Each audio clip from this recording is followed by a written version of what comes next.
There's a bunch of dudes sitting around going, why are you not playing Shedeur, and why are you about it? Like they're playing the soundbite. He won't even say his name. He won't even say his name. What is that? I can't explain what they're doing either. You have a coach who won't even say his name. And do you realize that ever since our Justin Cooper broke the viral video interview of Shedeur, right, where he said, I'm better than what I see out there and all that, they have stationed...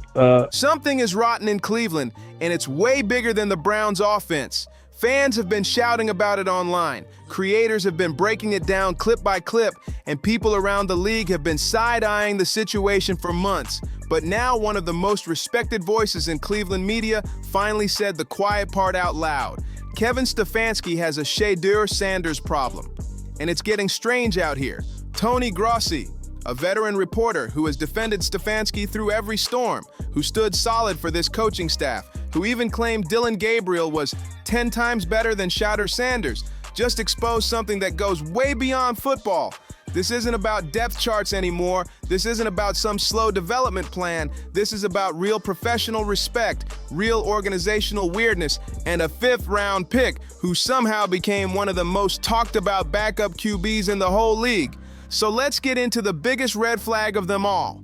Kevin Stefanski won't say Shedeur Sanders' name. Not by accident, not by slip-up. The man refuses.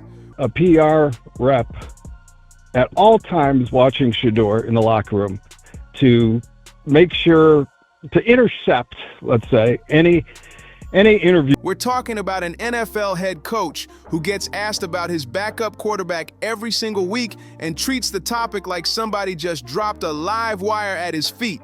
Reporters like Mary Kay Cabot keep pressing him. Other media folks keep pushing the questions. And every time it happens, Stefanski hits them with what one podcast host called hopscotch. Dodging the question, bouncing around topics, switching the subject, acting like Shedeur is invisible. But when Dillon Gabriel's name comes up, suddenly Stefanski turns into a proud professor ready to teach a whole lecture. He'll talk about Gabriel's development, his potential, his growth. He'll break down mechanics, mindset, footwork, all for a 3rd-round pick who's struggling, missing reads, and running an offense that looks completely out of sync, yet the 5th-round pick who Mel Kiper labeled as his #1 quarterback, silence, straight radio static, not even a basic acknowledgement. And now Grossi has confirmed what everybody's been spotting in real time. It's almost like Shedeur doesn't exist. To Stefanski. Yes. Yeah. He's not an option. At least that's the perception we in the media, and I'm sure the fans are getting to. Tony Grossi just dropped a bombshell that should have every NFL fan's attention. This isn't imagination. This isn't fans overreacting. This isn't social media drama. Something inside that building is off, and the way they treat Shedeur Sanders is starting to look way too intentional. Block interviews. That's wild. This is an NFL franchise treating their own backup quarterback like he's some kind of security threat. Like he needs constant monitoring and tight control every time he opens his mouth. Since when did speaking honestly about your own ability turn into a reason for media surveillance? Shedeur didn't say anything wild. He made a completely reasonable point. He looked around the league during a week where quarterback play was rough everywhere, and he said he believed he could perform better. That's not arrogance, that's confidence. That's exactly what you want in a quarterback who wants to grow and compete. But in Cleveland, confidence is apparently a crime. They don't want Shedeur speaking at all. An NFL organization is out here actively shutting down their own player's voice. Wouldn't you, just to see if it does anything to the offense, give him an opportunity to go in there and play? Yeah, obviously my focus is where we are right now, Mary Kay. That's not my focus. Not because he's stirring controversy, not because he's causing drama, but simply because he dared to believe in himself. That's unbelievable. And here's where the story gets even crazier. Shedeur Sanders is handling all of this with straight-up top-tier maturity.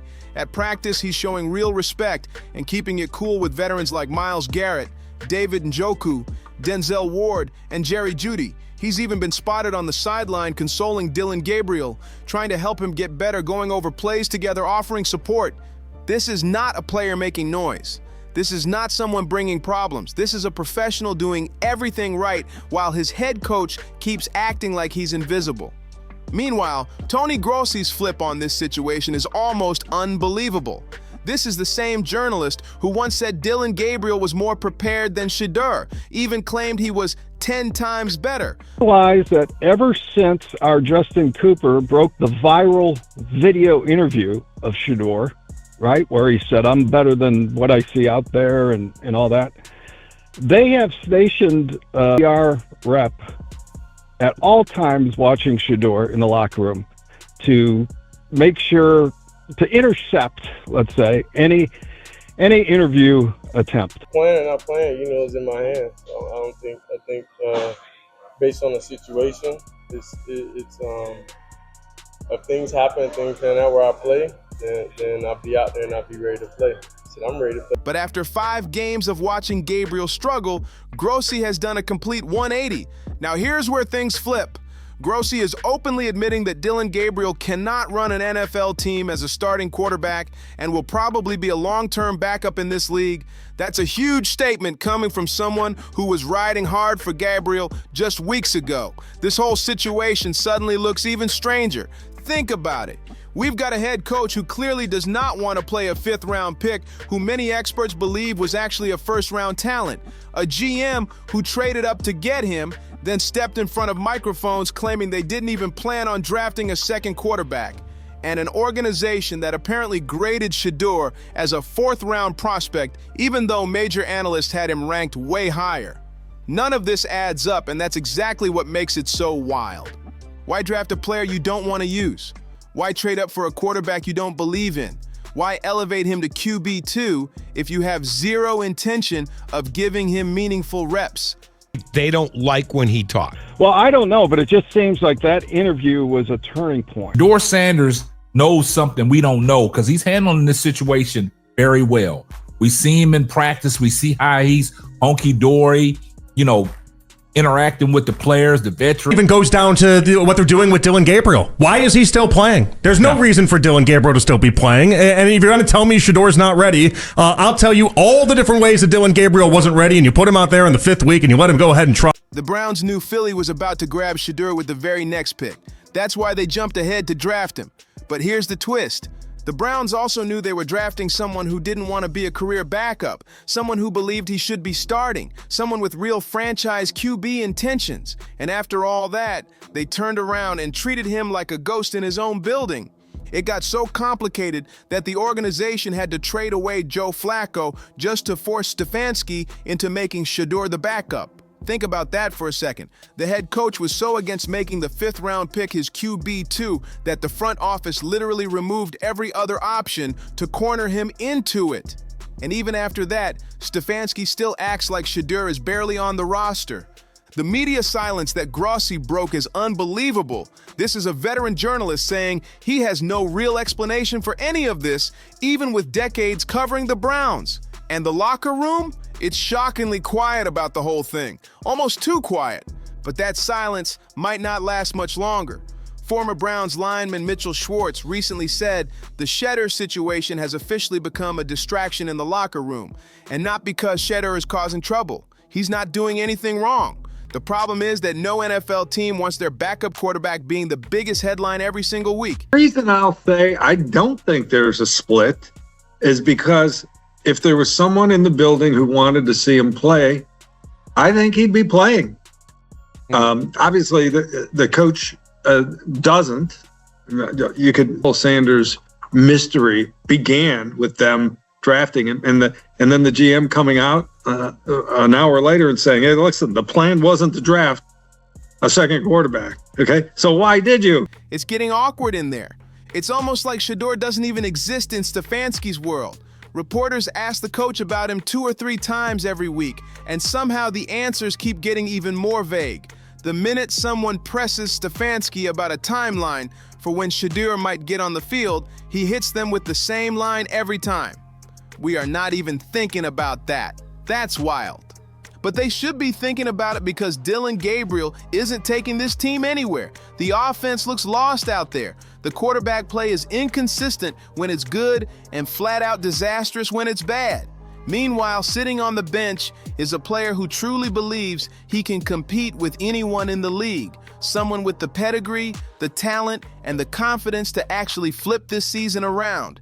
Yet Kevin Stefanski still won't even say his name. It's unbelievable.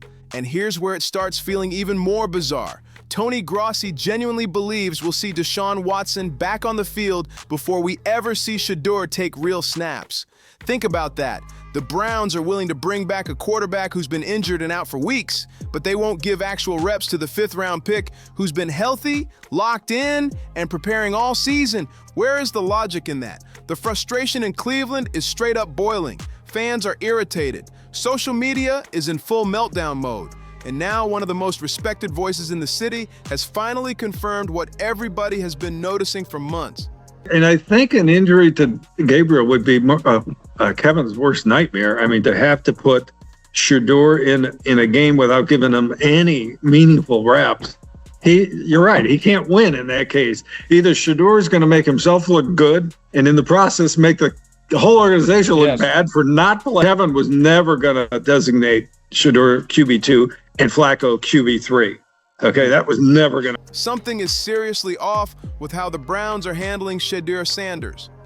What makes this whole situation even crazier is how Tony Grossi, someone who has defended Stefanski for years, is now openly questioning the coach's entire approach. That flip is huge. Stefanski is digging his heels in deep, making this the hill he's ready to stand on no matter what. Whether it's pride, whether it's a clash with the front office, or whether he just doesn't vibe with Shedeur, something behind the scenes is pushing this thing into strange territory. And the most revealing moment came when Grossi talked about whether the organization is actually aligned on this. He basically said that unless Jimmy Haslam himself steps in and orders Stefanski to play Shedeur, it's not happening. That's wild. Stefanski has that much power, that much freedom, and honestly that much stubbornness to ignore what the GM might want, what fans are begging for, and what plenty of media voices now believe absolutely needs to happen. Grossi said it straight. If Haslam wanted it done, it would be done by now. That's the bottom line. The owner could end this today. He could demand Shedeur gets real reps. He could demand actual answers about why a 5th-round pick, someone the league once viewed as first-round talent, is being treated like a ghost in his own building. But he hasn't stepped in, which means one of two things is going on. Either Haslam fully agrees with Stefanski's approach, or he's staying completely out of football decisions and letting this weird situation grow unchecked. Fans didn't feel the tension in the Miami game because the defense dominated and the result was never in question. But now Baltimore is coming up and Lamar Jackson is standing on the other side. If Dillon Gabriel struggles again, if the offense falls apart again, that stadium is going to explode with fans calling for Shedeur Sanders.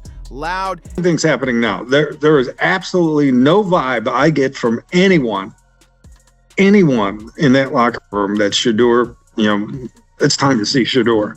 Now, maybe we'll get, and I'll say it again, I think we're going to see Watson before Shedeur. I think they are trying to get Gabriel to keep playing, and the point is to keep trying to get him better until Watson's ready. And nonstop.